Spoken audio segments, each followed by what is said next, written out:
Hello guys! Nandito kami sa Boracay. Room tour. Let's go! At ito nga yung aming hotel. Good for two.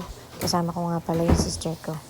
Ayun, maingay sa banyo kasi naliligo siya. Kararating lang namin dito sa Cebu. Sa Boracay Island pala. Ayan, ito yung room namin sa hotel, diba? Very, very cozy and simple lang. Yan. Para sa aming dalawang sisteret ko.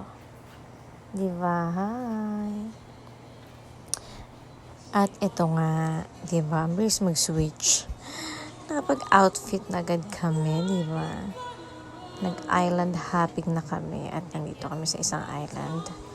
Dito lang din sa Boracay area. At lumalafang kami. Yan, wala pa kaming rice kasi niluluto pa daw.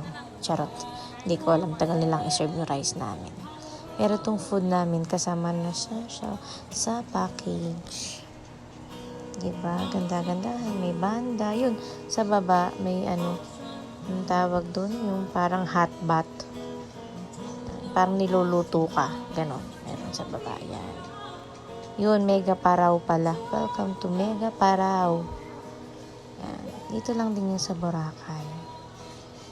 Diba? May paganyan ang aming travel agency.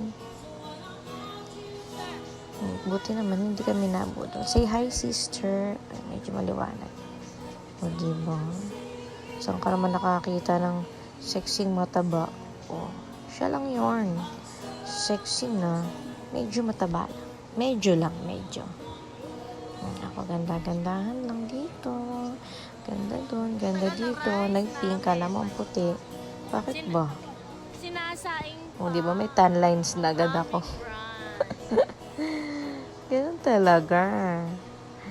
Ang tawag dyan, hiram na kulay.